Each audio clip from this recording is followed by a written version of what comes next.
Which players from the Bucs scare you, and where do the Cowboys hold an advantage? And then for anybody that was curious, we could talk about this more tomorrow as well. Luka is about to start his own foundation. He's going to make the official announcement on Saturday, which I believe is International Basketball Day. So, what's the name of it? The Luka Doncic Foundation. Sorry if you were hoping for something like a little catchier. Yeah, I kind of wanted like something with 77 in it. Yeah, I got you. That's fine. I'm sorry about that, Corey. Now everybody knows. Yes. Because think about that for a second. If you say, hey, I'm with the 77 Foundation, everybody's like, the hell are you talking about? But right. you say, I'm with the Luka Doncic Foundation, everybody's like, I know him. Yes, how can we help you, sir? Absolutely. Poor man. Now, we played the connection right there between Baker Mayfield and Mike Evans. Now, aside from Derek Holland, I feel like a lot of people take shots at Baker Mayfield. Derek Holland would never, because he loves Baker Mayfield. But I did want to point out that Baker Mayfield has had, especially by his standards, a very good year. And even that might be the best year of his career. career. Like a backhanded compliment. My apologies for that. So in the last game against a Chargers defense that we've talked about, might have been slipping some, but has been really good all year. He completed 81% of his passes and had 4 touchdowns. He has a exactly fire the cannons. He has a career high 32 touchdown passes this season. He had already tied his career high going into that game at 28. So every single one he added, career high, career high, career high. So, and we're just 14 games in. So to Corey's point, I think you can make a very reasonable argument that this is the best season of Baker Mayfield's career. Yeah, man. I'm just, when he was in Cleveland, and anybody that wants to discuss this with me, I always think Cleveland's a terrible place to go. He was going to change it all, didn't quite accomplish that. Then he got stuck with Freddie Kitchens, and his offense, his production there got worse. And a little bit of it, I gave credit to him and his failures at the position. And a lot of it I gave to just being at Cleveland. But then he kind of meandered about, still trying to find his way, and then he lands with the Rams. That was great for him because McVay was like, hey, here's how we're going to open you up. We know what you can do. And then that's why going back to Tampa is a really good spot for him because, A, he had the team. It was his team. Even though Tom Brady still wanted to take credit for it. And the weapons that he's working with are fantastic. It's really good for him that this is happening. I've never really loved his personality. Sure. Never have. But he is playing at his best right now, and you got to concede that. I was going to throw a shout-out to Mike Evans as well. Although neither practiced yesterday, Mike Evans got the Wednesday standard day off, and Baker Mayfield is dealing with a nagging knee issue, but I think he's going to play this weekend. Mike Evans in that last game, he was connecting with Baker left and right. 9 catches, 159 yards, including a 57-yard touchdown. Yeah. Kevin, one of the places that part of the game is going to come into a huge factor, we've been excited that Mike is back, right? Yes. We're very excited about that. However, Tristan Wirfs and Luke Getty, those dudes have been fantastic. They shut out Khalil Mack, Joey Bosa, Tui Tuipulotu, and they shut out all 3 of those guys. And that's quality offensive tackle play. Mike is a different beast. So but they've been really good at protecting on the outside. Okay, does this feel like strength versus strength to you then? Because in the last 6 weeks, which, is when Micah came back, I don't want people to be like, oh, what an arbitrary time to. I'm not here to argue that the Cowboys defense has been good all year. Far, far from that. But since Micah has come back, since week 10, the Cowboys have 24 sacks. That's the most in the NFL. And so to Corey's point, this feels like whoever wins this matchup of strength of your offensive line for Tampa versus strength of we're getting to the quarterback with Micah back, that feels like the game could be in the balance there. Yeah, and I don't think Wirfs is actually... No, he hasn't. He hasn't given up a sack this season. He is very good. And I think, Todd Bowles is like, he's even better when he's hurt. How? How are you better when you're hurt? He's like, that's just the way he is. He's just better. And so, but that's the combination you're going to see a lot is those two across from each other, and that's a really fun matchup. But if Mike is neutralized, do the Cowboys have the rest of the players to take advantage of it? When Overshown was on the field, I thought they did. Sure. When Jordan Lewis is completely healthy, I thought they did. Your your defense is depleted as like Detroit right now. That's what it's looking at. So that's a matchup that I say keep an eye on. I don't think the Cowboys necessarily have an advantage on that one at the moment. I wish I felt better about this game. Sure. Because I just don't feel like the Cowboys have a chance. I'm not saying they're going to lose 40-17 like Tampa just beat the Chargers.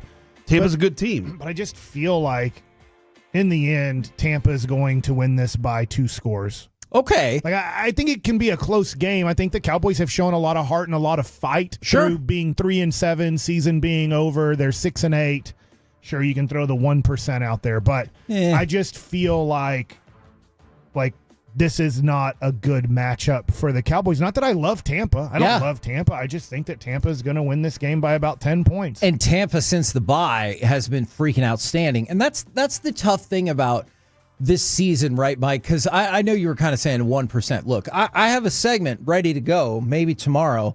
Hey, the Cowboys aren't going to make the playoffs, so what do you want to see them accomplish with it? Like, they're not going to make the playoffs. And so they got 1%. Okay, fair enough.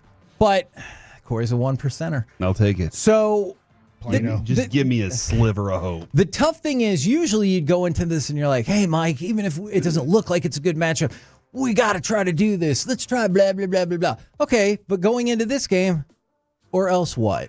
Or else they lose and potentially get a better draft pick. Like, it is tough to dial up the same level of, like, I guess, enthusiasm or pushback to that, because you might well be right, and the Cowboys might lose by 10 points. And the consequence is you went from 1% to 0%. Oh, no. Yeah, you're watching to see if whoever it is, Leafau, or like somebody like, whoa, that's great. Our middle linebacker situation is solved, you know? Pretty much, yeah. So I get that. Or, hell, I don't know. Guyton's not playing, right?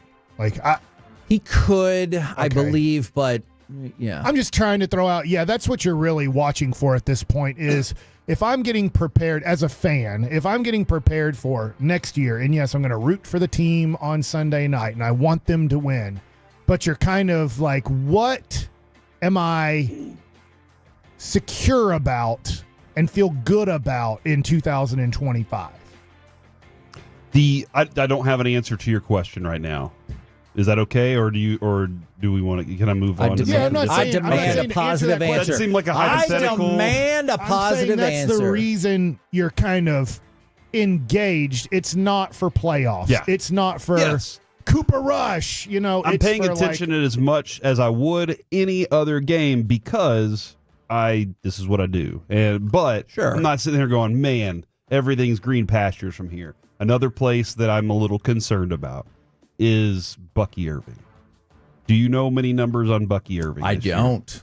Right now, because what's been tough for the Cowboys Captain most of the season, up until recently. That is Bucky. Yeah, remember he killed... what is Bucky's last name? He killed... One-armed Bucky. Snow Warrior. The Winter Soldier. Yeah. Bucky Irving, Snow Warrior, at the moment, has a 37% missed tackle rate. Oh, my gosh. And he has almost 500 yards after forcing a missed tackle. And that's been the thing is Bucs offensive line has been very good at creating lanes. And a lot of the times, guys like Eric Kendricks end up, swinging at air. So hold on, Mike. No, this is the positive missed tackle rate. So people aren't tackling him. Because I got your Winter Soldier reference, but he's not a defensive. I'm not saying defensively he's missing 37% of the tackle. He's forcing people to miss 37% of their tackles. Maybe he is missing an arm, and he's not a stiff arm guy. He's just like, dang, I would usually grab that guy's arm, but he doesn't have one. He's got a metal arm. He didn't put on his metal arm for this game. Yeah, Bucky Barnes is the last name. Okay, thank you very much. I have a cousin named Bucky, so that's pretty cool. Is his last name Barnes? No. Well, who gives a crap? Last name is Beaver. No.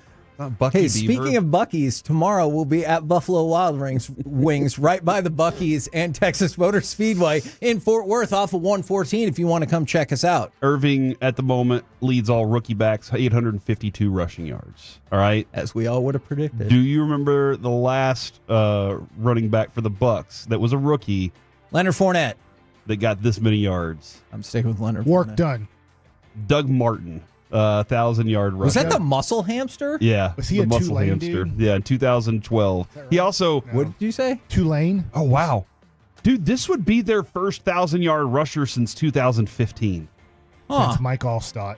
And it was Doug Martin was the last one to do it, and he did it in 2000. It was not Mike Allstott. He's a rookie in 96. Done. No. Work done, 97, Okay. Florida State.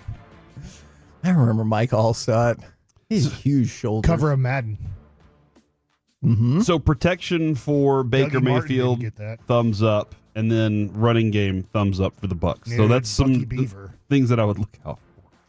You know, Mike, what's really interesting about you is for somebody who off air can't stand multiple conversations happening at the same time. That is true. Once that mic goes on, you don't really seem to mind that phenomenon It'll be at all. in the middle of a conversation. if you're talking to Mike and somebody else in the room starts talking, he looks at you and goes, "I can't do this right now. You'll have to stop talking until they're done." And But when the show is on, you got no problem just firing up those other conversations. What are you talking about? We're the KNC Masterpiece right here on 105.3 The Fan. Wolchuk just tweeted this out. Oh, gosh. Is he going after Broadus on social media? He did mention Broadus here. For those asking, I love Brian Broadus. That's what Wolchuk said. So they're kissing and making up. By the together. way, if you want another Wolchuk update, I do believe he might be part of our voting panel for the great Christmas movie bracket. Really? How?